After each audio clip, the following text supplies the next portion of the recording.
Bonjour à toutes et bienvenue dans cette nouvelle vidéo où aujourd'hui je vais essayer de discuter avec vous de comment on fait pour aborder le sujet de l'alopécie androgénétique avec son conjoint quand ça fait plusieurs mois, plusieurs années qu'on est avec, c'est-à-dire pas dans le cadre d'un premier rendez-vous, d'une rencontre, etc. puisque ça c'est quelque chose que j'ai déjà traité en vidéo, mais ce que j'observe c'est que j'ai souvent des femmes qui me contactent qui sont avec du coup leur compagnon depuis plusieurs mois à plusieurs années et qui n'ont encore jamais parlé de leur alopécie et qui me disent comment en parler. Donc je vais essayer de répondre avec vous dans cette vidéo à cette question. J'ai essayé moi-même de me souvenir comment j'ai eu cette conversation avec mon mari puisque mon alopécie a été diagnostiquée j'avais 20 ans, donc ça faisait déjà 2 ans que j'étais avec lui. Et j'ai pas souvenir d'avoir eu un jour une conversation vraiment en disant bon bah c'est le thème du jour, aujourd'hui on va aborder mon alopécie, comment je vais devenir, etc. Ça s'est pas passé comme ça. J'ai aucun souvenir de la conversation, mais ce que je pense qui s'est passé, c'est que j'ai eu rendez-vous chez le dermatologue à 20 ans. Assez rapidement, on m'a parlé d'alopécie androgénétique, je l'ai compris avec les prescriptions. Et je me suis mis au bout d'un moment à mettre du minoxidil devant lui, donc je pense que j'ai dû lui dire voilà, il m'a dit que j'avais une alopécie, ça veut dire que je perds mes cheveux. Après, je lui ai jamais dit, je pense, que peut-être que dans 20 ans je serais ultra clairsemée, peut-être quasi chauve, parce que moi c'est ce qui m'angoissait à l'époque. J'en ai pas parlé et c'est pas que je le cachais ou que je voulais pas partager ça avec lui. C'est plutôt que, en fait, on sait pas comment on va devenir en fait. Donc, moi, c'était mes angoisses et je les gardais pour moi. Je lui ai pas dit, voilà, dans 20 ans, je serai peut-être comme ci ou comme ça. En gros, méfie-toi. Non, non, j'ai pas du tout vu les choses comme ça. Il était avec moi à l'instant T, j'avais encore des cheveux et au fur et à mesure, on verrait bien. Je veux dire, lui aussi, il aurait pu perdre ses cheveux et en fait, l'ironie fait qu'il a beaucoup de cheveux. Il a beaucoup plus de cheveux que moi et je suis avec un homme qui ne perd pas du tout ses cheveux et j'ai envie de dire heureusement pour la génétique pour mes enfants. Ils ont peut-être une chance, mes filles, de s'en sortir et mon fils aussi. Mais ouais, j'ai jamais eu cette conversation où je lui ai dit voilà, j'ai une alopécie, je pense que je vais devenir chauve et, ou très clairsemée, parce qu'en plus, moi-même, je savais pas comment j'allais devenir. Et là, aujourd'hui, là, je vois en vidéo, je suis à contre-jour, je vois pas trop ce que ça donne, mais comme ça choque pas trop. Mais c'est vrai que si on m'avait montré le résultat, comme je peux être parfois quand je vois sur certaines photos, je pense que ça m'aurait fait pleurer de voir où j'en suis actuellement. Et heureusement qu'on me l'a pas montré parce que je pense que c'est bien ce résultat-là qui m'effrayait. Et quand je m'imagine dans 10 ans, j'imagine un résultat encore pire et je pense que j'y viendrai. Mais bon, chaque chose en son temps et on prendra le temps de processer ça au fur et à mesure. Donc, j'ai beaucoup de femmes qui me contactent et qui me disent ça fait X mois, X années que je suis avec mon conjoint, mon mari. Parfois, c'est des femmes qui ne vivent pas avec leur conjoint. Parfois, c'est des femmes qui vivent avec leur conjoint et elles en ont jamais parlé et elles me demandent conseil. Donc, je vais essayer de vous donner les conseils que je donne à chaque fois à ces femmes en privé qui me contactent. Alors, la première chose, c'est pour moi, il y a deux types de situations. Il y a l'alopécie qui est là mais qui ne se voit pas encore. Exemple, moi je dis moi, ça se trouve, vous allez toutes vous dire, non mais ça se voit grave. Non mais je veux dire qui peut passer inaperçu encore avec des coiffures, avec de la poudre et tout qu'on peut camoufler. Non, c'est même pas ça les catégories. Première catégorie, l'alopécie qui est diagnostiquée mais qui ne se voit pas. Même pour quelqu'un qui regarde, c'est-à-dire la fille le sait, la fille le voit qu'elle a l'arrêt qui s'élargit, mais en regardant, franchement, ça se voit pas. Moi là, je suis clairement pas dans cette catégorie-là. Après, il y a l'alopécie qui commence à se voir on va avoir des filles qui vont avoir des stratégies pour pas que ça se voit. Donc coiffure, camouflage. Moi, je suis pas non plus à ce stade. Je suis au stade où moi, ça commence à se voir par des gens qui font attention, exemple collègues, etc. Donc pour simplifier, on va faire deux catégories. C'est l'alopécie qui ne se voit pas et l'alopécie qui commence à être visible par les proches et l'entourage proche, c'est-à-dire les gens que vous côtoyez tous les jours. Et après, il y a l'alopécie qui est visible, évidente par tout le monde, mais bon, je pense que dans ces cas-là, la conversation, j'imagine qu'elle a déjà eu lieu, parce que si on est face à une alopécie évidente, bah, en tout cas, votre mari, votre conjoint, il sait que vous avez une alopécie, il vous accepte comme ça. Donc du coup, il n'y a pas de débat, vous pouvez toujours en discuter, mais ça ne va pas être une surprise pour lui. Donc dans le cas d'une alopécie qui ne se voit pas encore, à part par vous-même ou vraiment par les proches quand vous leur dites, etc., vous êtes vraiment dans un système où vous pouvez encore super bien camoufler et qu'il est possible qu'il ne l'ait pas vu du tout, bah, moi je pense que c'est le bon moment pour en parler parce que dans tous les cas déjà il va pas être effrayé parce qu'il vous voit, il vous connaît, il vous voit avec des cheveux. Donc ce qui risque de dire par contre c'est mais non, mais t'inquiète pas, mais c'est rien, mais c'est dans ta tête, prends des vitamines, du fer, peut-être que t'es stressé, etc. Bon, j'en sais rien, mais c'est des réactions qu'on peut avoir souvent de l'entourage. Donc si ça se voit pas encore, bah, je trouve que c'est justement le bon moment pour en parler parce que vous avez votre conjoint qui est là et qui vous aime et vous lui dites voilà j'ai un problème, je perds mes cheveux, j'ai pas beaucoup de densité et lui il vous aime comme vous êtes, il vous voit tous les jours et ce qu'il voit c'est une femme avec des cheveux qui n'est pas encore vraiment clairsemée. Donc je trouve que c'est le bon moment pour en parler parce que justement à ce moment-là c'est pas encore un problème vraiment physique qui peut poser problème on va dire physiquement quoi, qui peut vous diminuer physiquement et c'est plus de l'ordre psychologique et c'est important justement d'en parler je pense pour être soutenu. Je pense que quand on a une alopécie c'est important de trouver des gens qui sont compréhensifs et qui nous soutiennent parce que moi j'ai vécu ça de mon côté pendant 20 ans. Même si mon conjoint était au courant, je n'en parlais jamais par pudeur en fait. Je pense que c'est un sujet qui m'angoissait tellement que j'étais bizarrement pas prête à en parler. Mais il savait que j'avais une alopécie. J'avais pas cette angoisse de me dire mais est-ce qu'il m'acceptera plus tard si je perds mes cheveux? C'était pas un sujet pour moi, il le savait en fait. Donc je pense que c'est important d'en parler. Pas dans le sens faire carte sur table, faut être honnête pour qu'il sache dans quoi il s'engage et tout, parce que bah, c'est n'importe quoi en fait. Vous êtes une femme, il vous aime pour ce que vous êtes, et cette chose-là, vous décidez si vous le partagez ou pas avec lui en fait. Ça, c'est pas une obligation. Mais mon conseil, c'est que je pense que quand on a un sujet en soi qui est assez lourd à porter, bah, là on est quand même avec notre conjoint, la personne normalement qui nous soutient le plus au monde, qui nous comprend. Je pense que ça peut faire du bien d'en discuter. Et alors après, comment aborder le sujet? Moi, je pense que je dirais, voilà, j'ai été voir un médecin. Bah, de toute façon, il n'y a pas 150 façons. Hein, je dirais, il m'a diagnostiqué une alopécie androgénétique, c'est-à-dire que de manière un petit peu génétique et environnementale, j'ai pas beaucoup de cheveux et ça risque pas de changer, ça risque pas d'aller en s'arrangeant.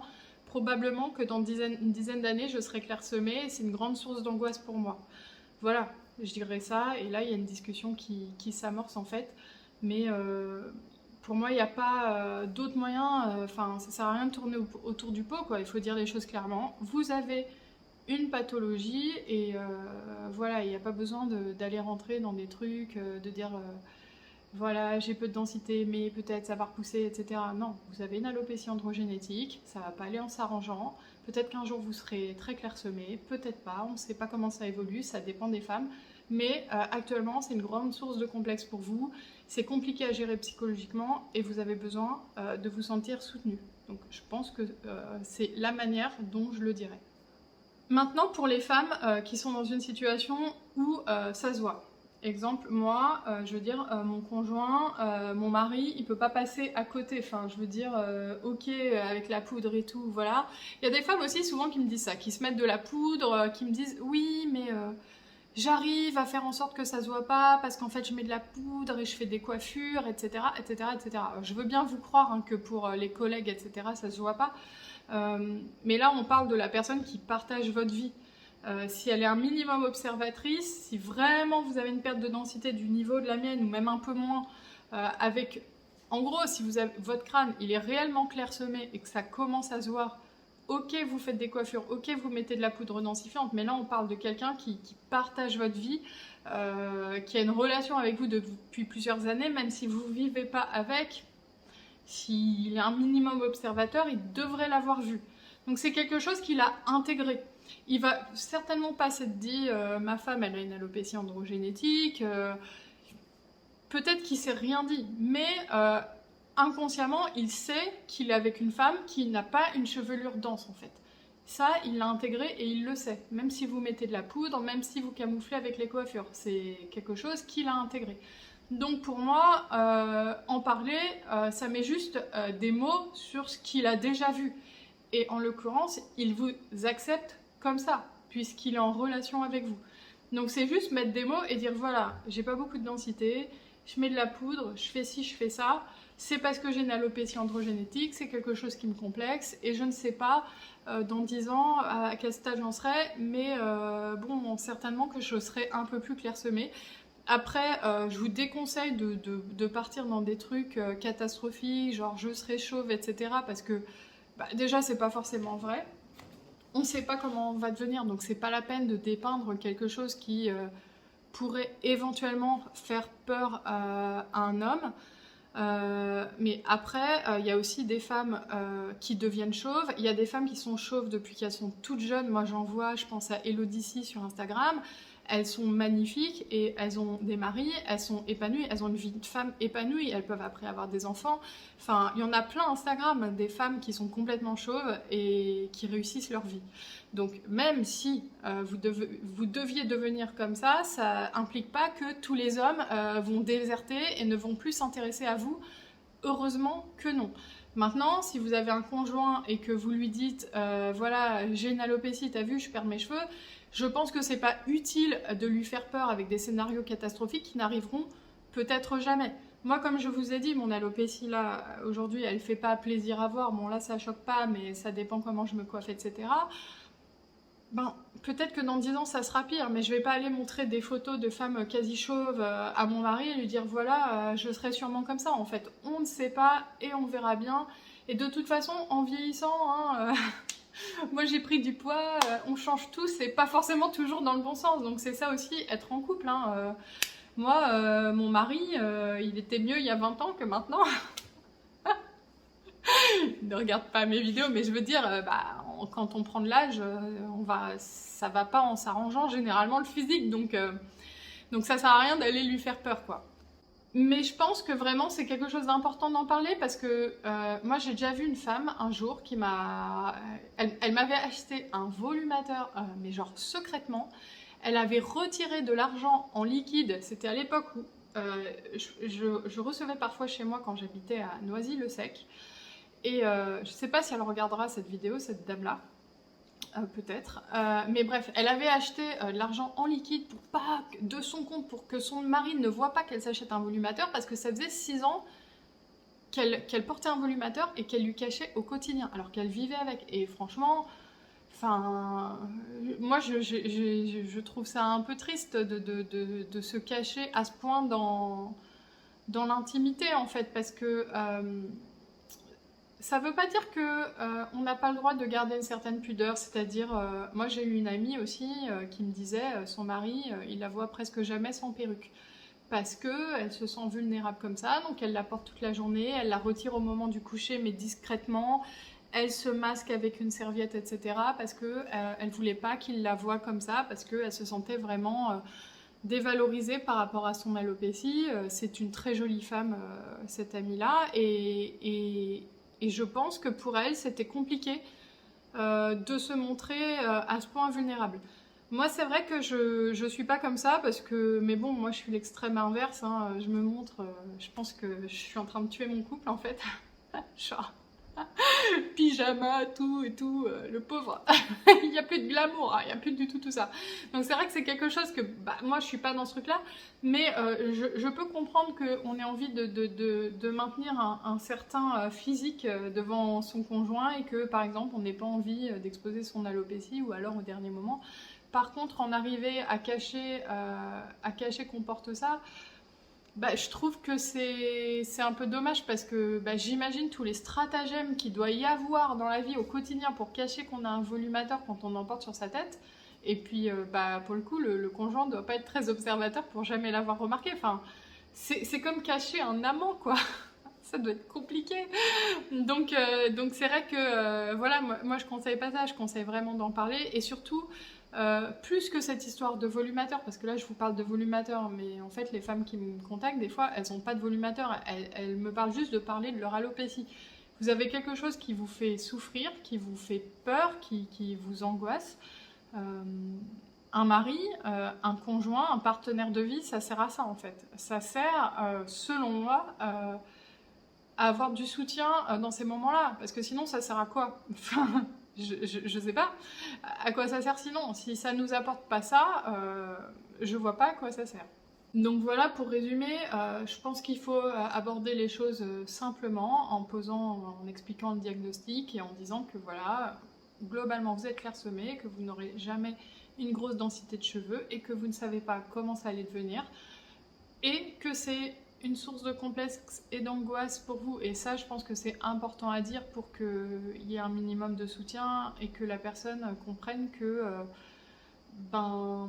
il va falloir être soutenant à ce niveau-là en fait et encourager peut-être même dans la recherche de solutions, que ce soit volumateur ou autre, mais par exemple par rapport à la poudre densifiante, si la personne a envie de mettre de la poudre, bah pas se moquer d'elle, ah, qu'est-ce que tu fais, truc, Jean-Marc Généreux et tout, enfin ça c'est ok si entre vous vous êtes à l'aise et que vous rigolez, mais il faut pas. Enfin, je pense que c'est important de faire passer le message que c'est un sujet sensible et que du coup, on attend de la personne en face un minimum de compréhension.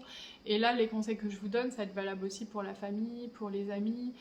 C'est un sujet extrêmement difficile à aborder en famille. Moi, je sais que j'ai eu beaucoup de mal à le faire, même si je l'ai fait malgré moi, puisqu'au final, moi, c'est ma mère qui a découvert mon alopécie, mais c'est vrai que chaque fois que j'en parlais, c'était toujours mais non, c'est rien, mais non, ça se voit pas. Alors que bah, pour le coup, moi, c'est ma mère qui l'a vu, mon alopécie, qui m'a dit d'aller chez le médecin. Donc c'est bien que ça se voyait. Je pense que ce qu'il faut aussi. Alors, déjà, ce que j'ai oublié de dire, c'est que si vous avez une alopécie assez marquée comme la mienne, votre mari, comme je vous ai dit, il a intégré que vous n'aviez pas beaucoup de cheveux. Il n'est pas amoureux de vous, il vous aime pas parce que vous avez la densité, la chevelure de Iris Mittenard, quoi. D'ailleurs, elle porte des extensions, elle.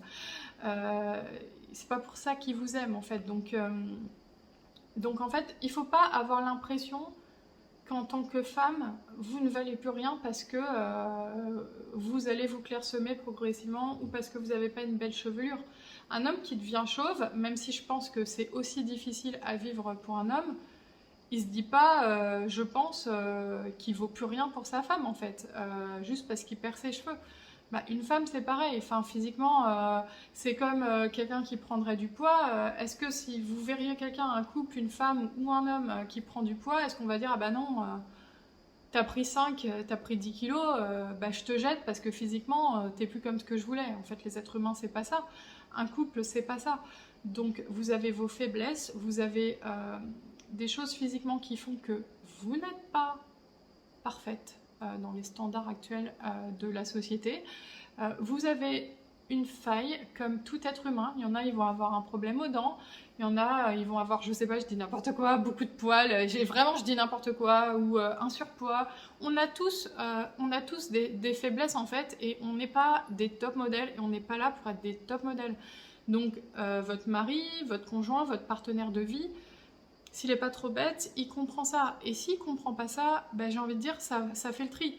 Parce que si vous êtes une jeune femme de 22 ans et que votre copain vous lâche parce qu'il se dit peut-être qu'un jour elle va perdre ses cheveux, mais un jour vous serez peut-être aussi ridée, vous aurez peut-être eu 3 enfants et vous aurez le ventre qui tombe, ça sent le vécu. Vous aurez peut-être un peu pris du poids, vous aurez peut-être de la cellulite, des vergetures, enfin... Clairement, comme je l'ai dit tout à l'heure, le physique, ça va pas toujours en s'arrangeant. Et en fait, bah, ça fait le tri. Si la personne, elle se dit « Ah mince, la fille, elle va être clairsemée, bon bah dégage », déjà, je pense pas qu'il y ait beaucoup d'hommes qui réagissent comme ça, mais si c'est le cas, c'est que vous étiez avec la mauvaise personne. Et ça, ben, c'est bien de le savoir relativement tôt. Et vous ne perdez pas de valeur en tant que femme parce que vous avez une alopécie. Moi, je suis pas mal de filles de la communauté alopécie sur Instagram. Mais moi, je pense que quand vous me voyez, j'espère que vous vous dites pas « ouais, bah cette fille, elle mérite pas d'être aimée et elle mérite pas l'attention d'un homme parce qu'elle a une alopécie. Et pourtant, j'ai une alopécie massive. Je veux dire, on a une époque où on a des solutions, on peut se faire joli et tout, et même si c'était pas le cas, et même si j'étais comme ça, je mérite quand même d'être aimée, en fait. Et c'est pareil pour vous. Et je pense qu'il faut que vous transposiez aussi le regard que vous pouvez avoir sur moi ou d'autres, et que vous ayez la même indulgence que vous pouvez avoir sur les autres, sur vous-même. C'est-à-dire que quand vous voyez une fille, je sais pas, avec légèrement de surpoids, mais c'est des exemples que je donne, hein, j'ai rien contre les filles avec un peu de surpoids, surtout que j'en ai moi-même. Donc, en fait, il faut, vous vous dites pas, la fille, elle est pas digne d'être aimée parce que elle a 5, 10 ou 15 kilos de trop, ou parce que elle a une cicatrice, ou parce que, je sais pas, elle a une alopécie. Quand vous voyez des filles sur Instagram ou autres qui ont des alopécies et qui ont du charme, qui sont sympas, qui sont pétillantes et qui ont envie de vivre, qui sont, enfin, je veux dire, une personne, c'est pas que le physique en fait, et le reste joue énormément. Et quand vous voyez ces jeunes femmes et que vous vous dites, ben, elles sont belles et elles réussissent leur vie et elles ont, je sais pas, un mari, des enfants ou un travail ou une vie épanouissante, ben, en fait, c'est pareil pour vous. Et moi, je sais que j'ai reçu, je peux me dire ça maintenant parce que j'ai reçu tellement de photos de jeunes femmes, mais c'est tous les jours depuis 3 ans en fait. Que je trouve belles avec leur alopécie. Et en fait, elles m'envoient des photos, donc évidemment, je vois qu'il y a une alopécie et tout. Elles portent après un volumateur ou pas, c'est même pas la question, mais moi, je vois des jolies filles, sympas, pétillantes. Je me rappelle quand j'avais fait les rencontres comme un diadème, il y avait une vingtaine de jeunes filles, toutes plus mignonnes et plus sympas les unes que les autres, et à aucun moment, je me serais dit, bah elle va finir sa vie seule, avec ses chats bouffés par des bergers allemands en mode Bridget Jones, parce qu'elle perd un peu ses cheveux. Mais c'est pareil pour les hommes en fait, les hommes qui perdent leurs cheveux, ben il y en a plein qui peuvent quand même être très attirants, ou même avec d'autres, entre guillemets, défauts physiques. Donc en fait, si vous arrivez à avoir cette indulgence-là envers moi ou envers d'autres, appliquez-vous cette indulgence à vous-même en fait. C'est tout ce que je peux vous conseiller, parce que moi quand j'ai vu que je pouvais trouver d'autres femmes atteintes d'alopécie belles, je me dis, ben peut-être que moi c'est pareil. Et si quand vous me voyez avec mon alopécie, vous vous dites, la fille, elle va finir seule, bouffée par des bergers allemands parce qu'elle a une alopécie, bah déjà sachez que je suis pas seule, j'ai un mari, j'ai 3 enfants, j'ai un travail, tout se passe bien pour moi. En fait, c'est le prisme que vous avez, et c'est le jugement que vous avez sur ces femmes-là qui n'est pas le bon. Et peut-être que si vous avez un jugement excessif envers ces femmes-là, c'est parce que c'est le même jugement que vous avez envers vous-même. Mais une femme qui a une alopécie, une femme qui a un défaut, j'aime même pas dire ce mot, mais qui a une particularité physique qui est potentiellement pas la plus glamour de la Terre, c'est-à-dire qu'elle a pas beaucoup de cheveux, bah ça en fait pas un déchet de la société en fait. Et oui, vous méritez d'être aimé, oui, vous êtes digne d'être aimé, oui, vous pouvez être jolie, vous pouvez être belle. Il y a des solutions aussi qui permettent de redensifier la chevelure. On est quand même dans une époque où il y a des choses super naturelles qui se font.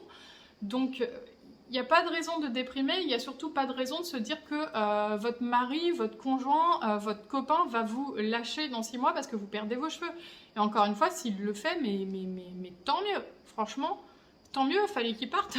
Franchement, laissez-le partir celui-là parce que vous allez vieillir, vous allez peut-être prendre du poids ou en perdre ou quoi, et peut-être que quand vous aurez 50 ans, vous serez plus autant au top qu'à 20. Donc vaut mieux qu'il parte maintenant si le but c'est de déguerpir dès que vous serez plus un top modèle quoi. Donc voilà. Bref, je crois que j'ai encore fait un monologue de la mort. J'espère que ça vous aura quand même intéressé, que ces conseils pourront vous aider. Si jamais vous avez besoin d'en discuter, que vous avez besoin de conseils à un instant T à ce niveau-là, n'hésitez pas, hein, il y a mon WhatsApp que vous retrouverez en me contactant sur le formulaire du site, etc. Vous pouvez aussi discuter avec moi en privé sur Instagram si vous avez un truc de ce type dont vous avez envie d'échanger. Moi, je réponds à tous les messages que je reçois sur les réseaux comme Instagram, et en privé je parle, Facebook et par mail via le formulaire de contact qu'il y a sur le site. Donc, faut vraiment pas hésiter, si à un moment vous faites face à une situation compliquée vis-à-vis de l'alopécie, à venir m'en parler. Je prendrai toujours le temps d'y répondre. Par contre, je ne suis pas médecin. J'ai beaucoup de femmes qui viennent me voir, qui m'envoient des photos par rapport à un diagnostic et tout.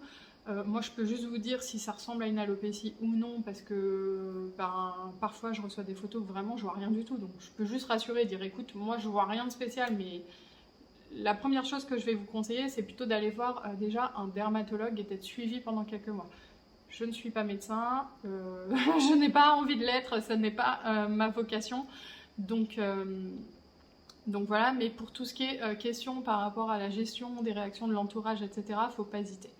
J'espère que cette vidéo vous a plu et je vous dis à bientôt pour une prochaine vidéo.